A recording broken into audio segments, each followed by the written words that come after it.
Hello and welcome to the Real Nitty Gritty. I'm Abdul Speaks. I hope you guys have having a good new year. Today's topic I wanted to talk to you about is weak pimp game. That's right, weak pimp game. This is an important topic because, as you know, I remember during the 90s, they came out with, in the rap industry, talking about pimping this, pimping this. You know, people would give you pimp as a term of endearment. I never did like that because I grew up in a neighborhood that was next to the strip. And I never did have any respect for a pimp. To me, a pimp is one of the lowest life creatures that you can have. It's not a good thing to use people and abuse people. So let's get into this talking about weak pimp game and how pimp game has transformed really the world. What we're looking at out here is actually a form of pimp game. But in particular, I'm going to talk about how pimp game has affected women and how it's been used on women and how women are now using what I call weak pimp game on men as a result of being pimped out themselves. So now the victims is the popular public, the common public, because they're learning this pimp game from various sources. First, let's say that, it all started with men pimping women. That's where it started. We got pimping. And what is pimping? Pimping originally was flash. Pimping was all about you having everything and finding someone who had nothing. And those people became magnetized by you having what appeared to be everything that they liked and they having nothing. So the psychology of it is people fall in love with something if they have nothing. And the trick of pimp game is to keep the person with nothing having nothing, although they're magnetized by your having something. So it's called flash. So when you saw the things that the pimp wore, he wore things that were deemed flashy for the woman who had nothing, And he to himself was somewhat bisexual by nature, if you really study pimps. And that's how they're able to manipulate women, because they really didn't have a deep attraction for women. They could take them or leave them, They had some attraction for them, but not a deep attraction. They were equally attracted in many cases to men. And that's the untold story behind pimps, is because in order to pimp, you have to have a level of detachment from your victims. So with that being said, what happened is very interesting to me, and I like to share this because I see it so clearly. It would really, really shock you. A lot of pimps, believe it or not, transitioned into the pulpit. And those that didn't transition into the pulpit in the church became a big money scheme. It became a form of pimping within itself. And the doctrine of the church, and the reason why you go to church and you see 70, 80% women in the church, is because the doctrine got orientated away from the parts of God that deal with laws, deals with balance, and deals with justice. And it got into the part of the Bible that was just good news. And the primary recipient of the good news, of course, was the woman. The reason that she was receiving so much good news about her and every braggadocious, uplifting word about her, because he was just sugarcoating it. He was just being romantic. Romantic, if you study the word, means a language system filled with lies, fantasies, and exaggerations.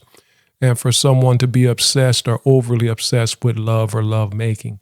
That's the root of the word romantic. It comes from the romantic language system.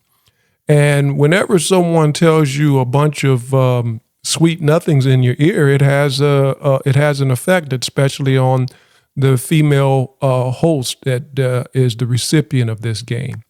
Well, they made millions, these whole prosperity churches, all of this type of stuff. This had nothing to do with righteousness. It had nothing to do with adjusting your conduct. It had nothing to do with law and order. It had nothing to do with salvation for the family. It was just pimp game.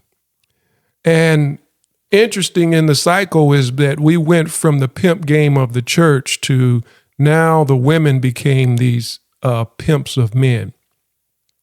They want to go back and tell you what your job is and what your duty is as a man.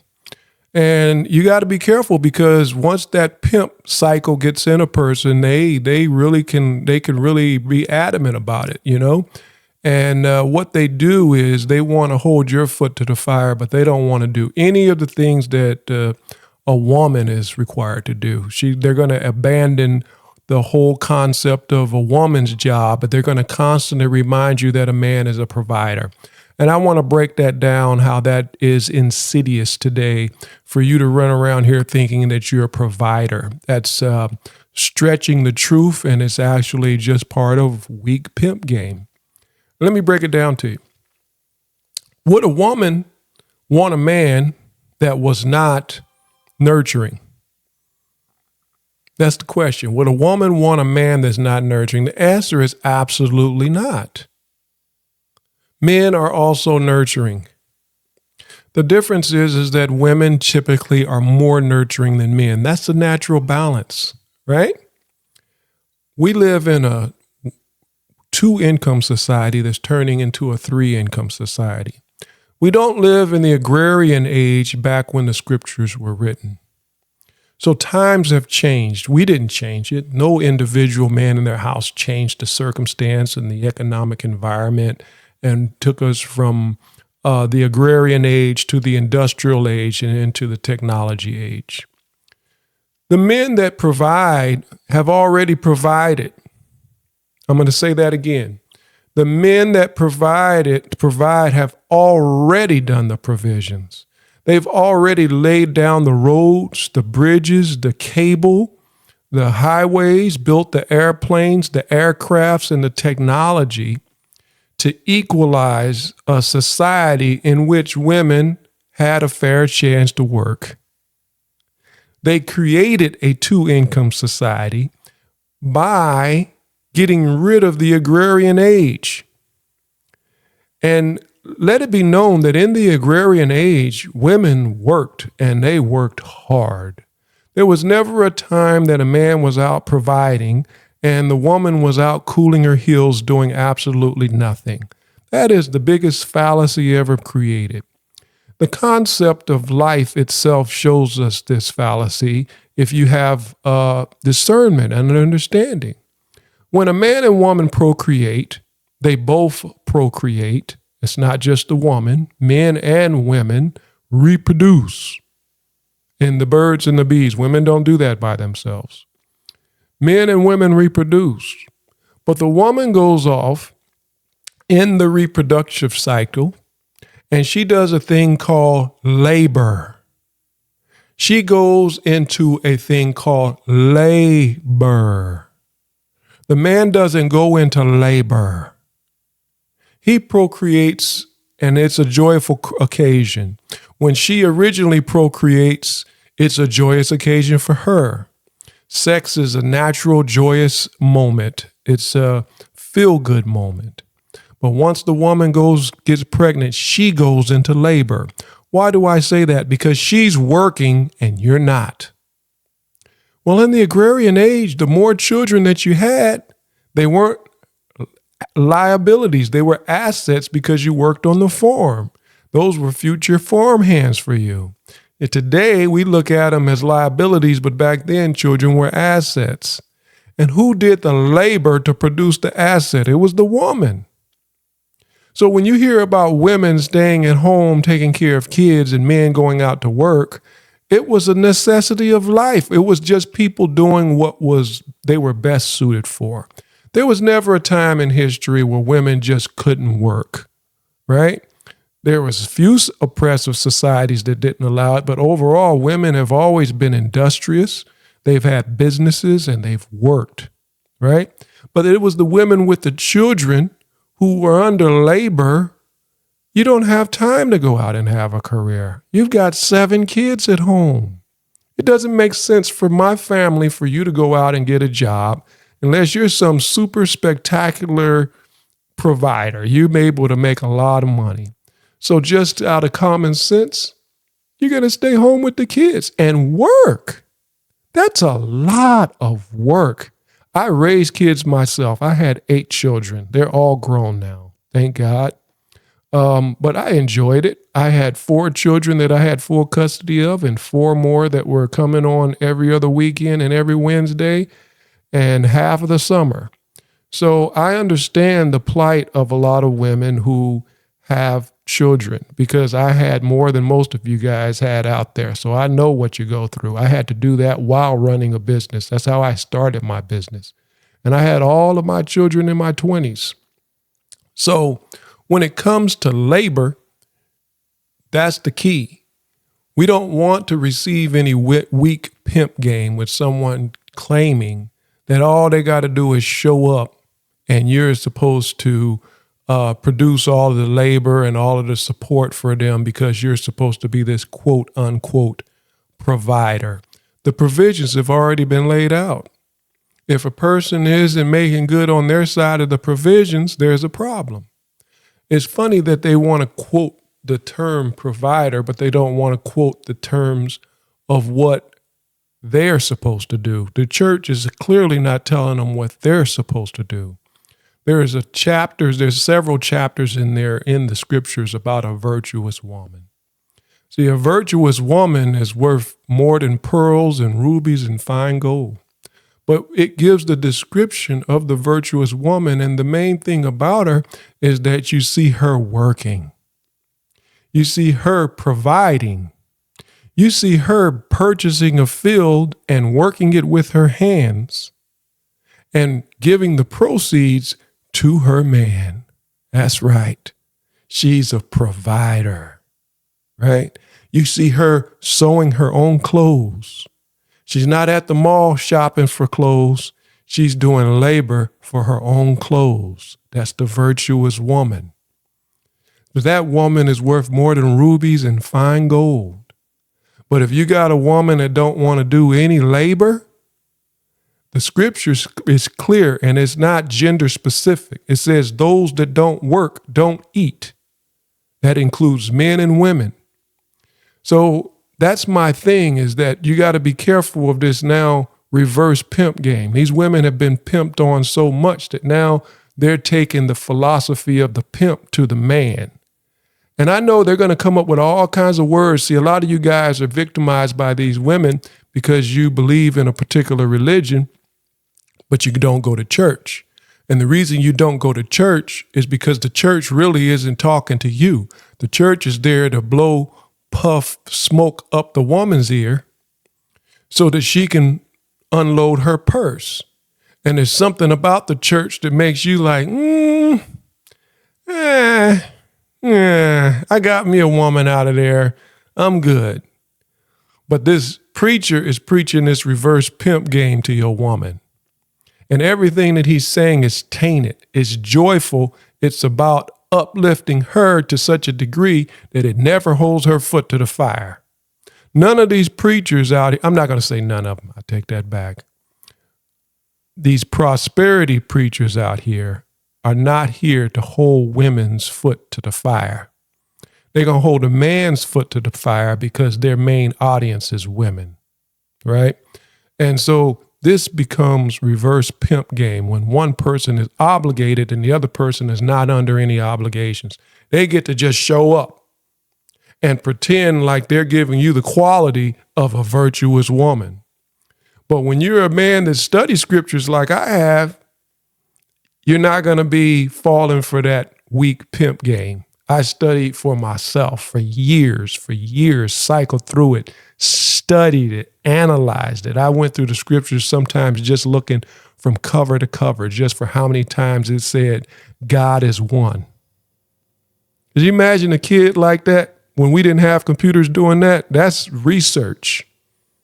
So nobody can tell me because I had my hands in it. I know it was in the Bible and was in the Holy Quran. And usury is not there. Being used is not part of the scriptures. No, God wants you to be used. God blesses men and women. God punishes men and women. When it came to the fire, God didn't say, hey, we're just going to come and bring fire to the men. We're not going to bring fire to the women. Remember, in Sodom and Gomorrah, it was Lot's wife that got consumed. God is equal when it comes to justice. He doesn't say, I'm going to hold men's foot to the fire and not women's foot to the fire. So don't let anybody use you with this weak pimp game. At the end of the day, like I always say, for the ladies and gentlemen watching, at the end of the day, I always blame men.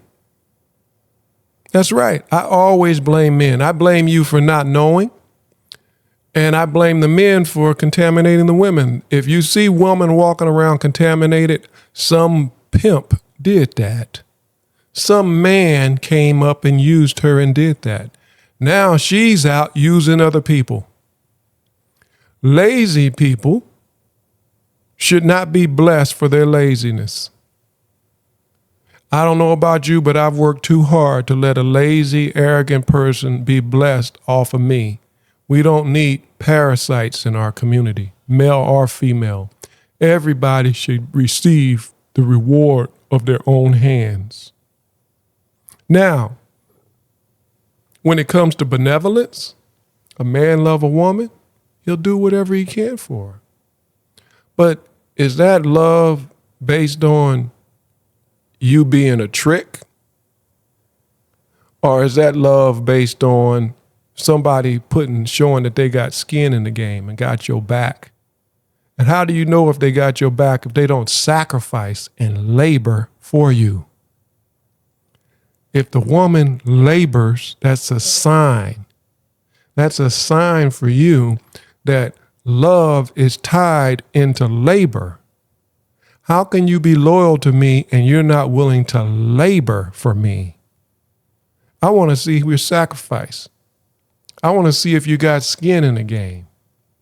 Now, for these brothers that got women that have labored for them, had they back, paid the rent when they was down, he may have had her when he didn't have any money, buy him a car and everything. He get on his feet and she's supporting him and they support each other.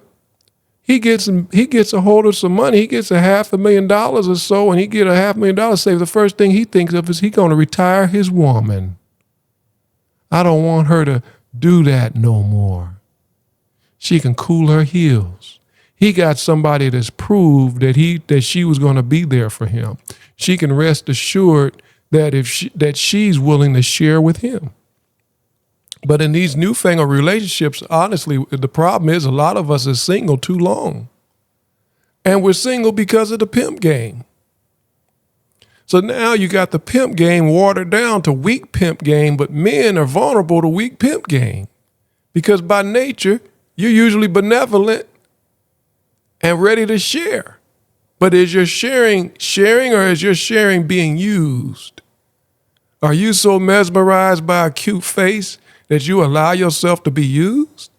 Because you're not in a relationship. You're just a trick.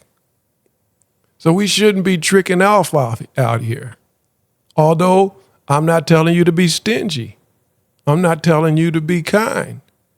You'll be rewarded for your selflessness, even if someone's trying to use you.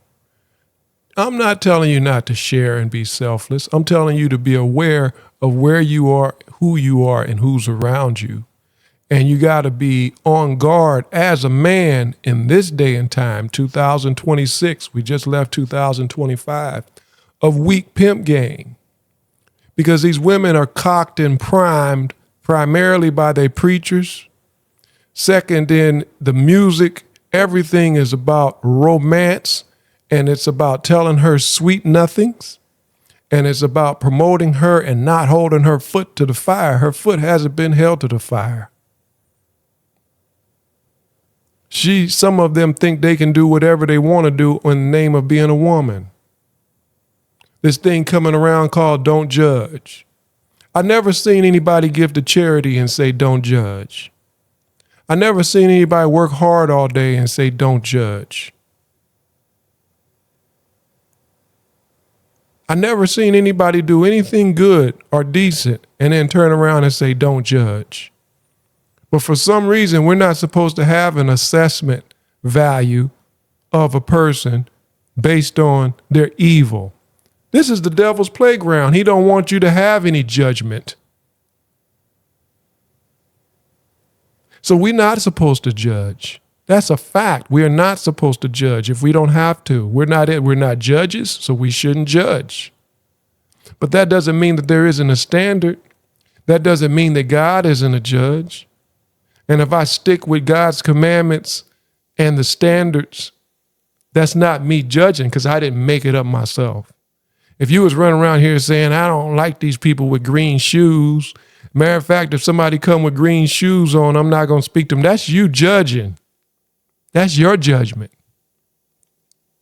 But if I tell you that I don't trust thieves and this person has a record of theft and he ain't coming up into my house and my building, that's not me judging. That's using God's wisdom and God's judgment. This person has a track record of stealing and my stuff in here is valuable. And since you have that track record, you not coming up in here. That's not me judging. That's using God's judgment.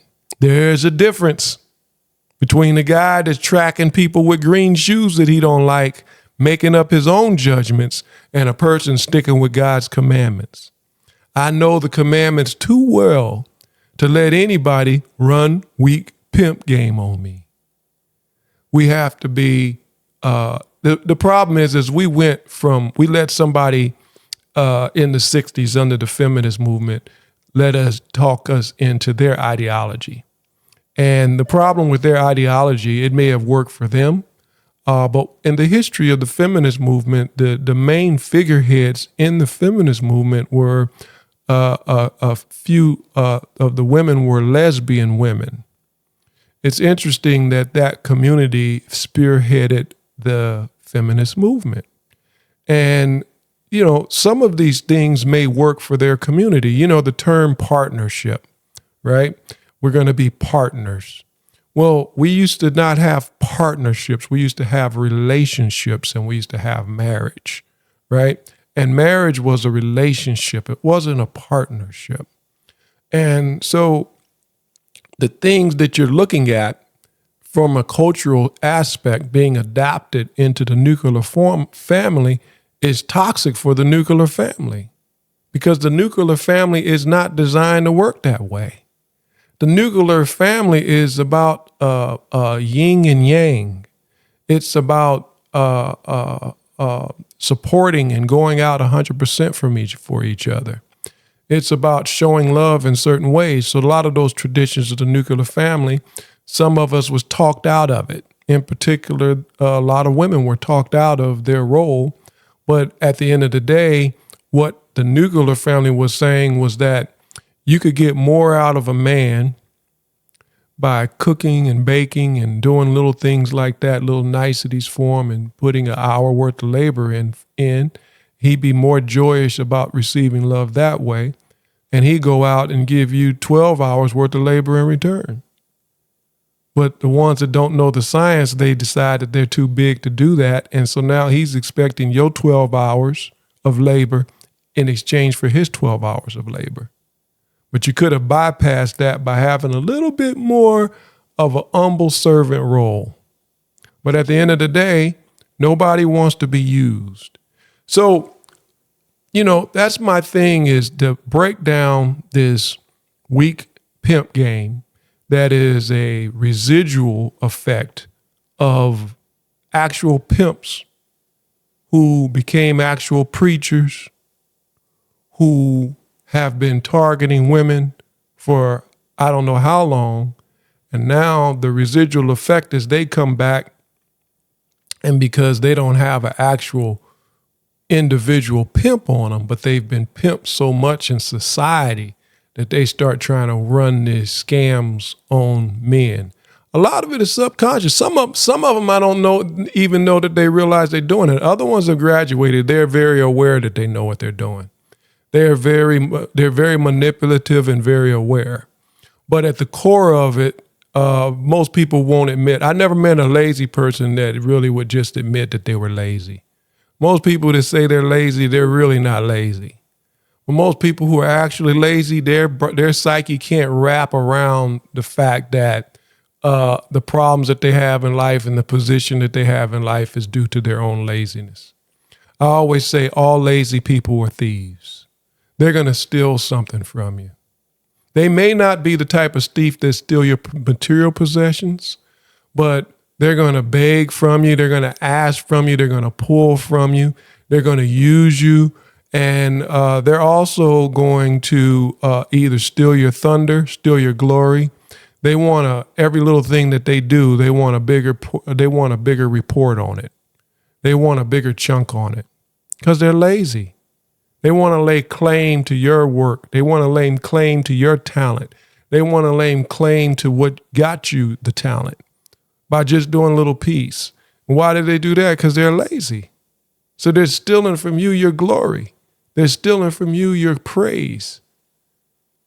Right? So all lazy people are thieves. So you want to know the level that you can trust a person, you can look at their work ethic. People's work ethic says a lot about them. It's hard to trust a person who hasn't shown a solid, consistent, persistent work ethic. Work ethic shows you a lot about person. And people with no work ethic, they tend to want to run a little pimp game, want to run some kind of game on you because they want to have what you have, but they don't want to put in the time that you put into it. And they not there to sacrifice for you. They don't see your benevolence. They don't reciprocate your benevolence. You can never give them enough. If you gave them $1 million today, they'll say thank you, smile, give you a kiss, and by next weekend, they'll be looking at you like,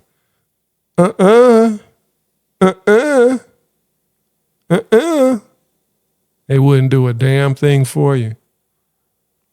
Anyway, I hope that helps. I mean, this is really something that I've seen out here is the pimpery, right? The pimpery, the flash, the preachers, the prosperity churches.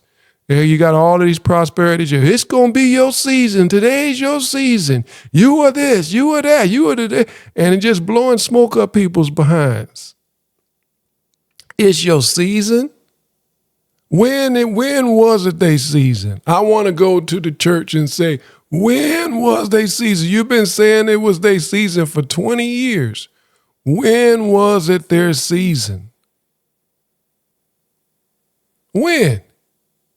Because the people were still poor, still in the predicament that they were in when they started going. And you done took 10% or more of their money and you riding around in a Rolls Royce. I can see it being when it was your season, but I don't see when it was their season. If they use this pimpery, man, people don't read and research for themselves. It's an interesting thing that even in the educated class of the United States of America, they say over 90% of all people who graduate from college never read a book again after they graduate. So we have an unintelligent and non-intellectual community, even amongst college graduates. They call themselves educated, but they're not educated because education is something that you can never obtain. The fact that you call yourself educated proves that you're not educated. You can't be educated. You don't even understand the concept of the school that you went to. The school that you went to is called university. That means study of the universe. So you're educated, past tense. You've already finished studying the universe. Well, what did they give you in the university? They gave you a what? A degree. Or you went back and got 2 degrees. Some of y'all got 4 degrees. You're not educated because there's 360 degrees in the circle. So if you got 4 degrees, according to their own system, you're 356 degrees away from obtaining an education. You don't have an education. You're not educated. You have a degree. We were taught to seek knowledge and wisdom from the cradle to the grave. And that's what my life is about doing. Always looking to learn, always looking to study, always having these types of conversations. I'm doing what I've always done my whole life. I was doing this when I was a little boy. People around me have gotten these conversations already before I started doing a podcast. I'm not new to this. But what happens is we get victimized by this weak pimp game. And a lot of times the person talking to you, they'll have a few degrees on them, right? They'll have a few degrees. And you wonder why they got these few degrees and, they're still in the predicament that they're in. It's because they're not willing to put in the work. Information without action is dead. Knowledge without wisdom is futile. That's called slavery. That's the way they're able to put you in slavery. The British taught the Americans how to educate their slaves because they were afraid to educate them. But if I give you knowledge and you have no wisdom, you'll still be a slave. Right? So, but if you got the know-how, but don't have the action and the do-how, then the know-how was you just good at trivia. You don't have any practical application. You don't really know what you know until you put your nails into it, put your hands into it, wake up in the morning and get to it, whatever it is that you do. So let's live in a world where everybody's willing to work and everybody's willing to, participate and get out of the concept of trying to use somebody else, trying to get over on somebody else, trying to take the easy way out. This whole world is about what my friend called pigeon drop. Pigeon drop is when someone runs a scam on you, but they realize that they can only run scam on those people who are trying to get over. So when you go into the alley and try to buy that big screen TV for $50 and he drops it off and you thought you got a good deal and he drives away and you cut the box open and there's nothing in there but bricks, that's called pigeon drop. The victim got victimized. I should say the perpetrator got victimized by their own greed, their own desire to get something for nothing. That's what casinos are made out of. I never go and try to win anything. Winning is for games, and games are for children. I don't want to win, so you can't trick me out of anything because I'm not trying to win. I'm trying to earn. I'm trying to build. I'm trying to make. I'm not trying to win. What do I want to win? See, we get more done with work and cooperation than we do sitting around trying to show off and get other people to think that we smart. You ain't that smart. You ain't that smart. The society has already been built. The men have already provided for the men and women and children a society filled with opportunity. So when anybody challenges you with you being a provider, you fire back with men have already provided, and there's more to provisions than money. It didn't say nothing about no money. It didn't say nothing about no finances. I'm providing for you right now. All you got to do is sit back and listen. And I'm providing for you the subject matter, the crises, and the answer so that you can see weak pimp game wherever you see it. And once you see it, don't pretend you don't see it. Everybody got to have skin in the game.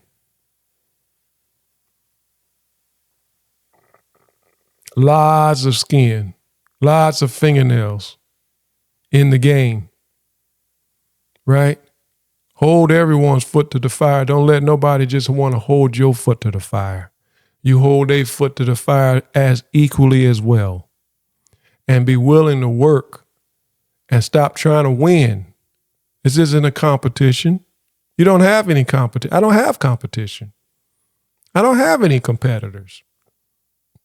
I stopped having competitors when I stopped playing basketball. That's the closest thing. That was a game. I separate that from life. Everybody say the game of life. I'm here to win. You got the wrong concept. Somebody tricked you. Somebody got you in a competitive mindset instead of a cooperative mindset. And now you got a lot of people running around here, thanks to the feminist movement, they're trying to compete with men. They've been lied to and manipulated, saying that men have done all of this oppressing of women. It's actually a falsehood. It never happened.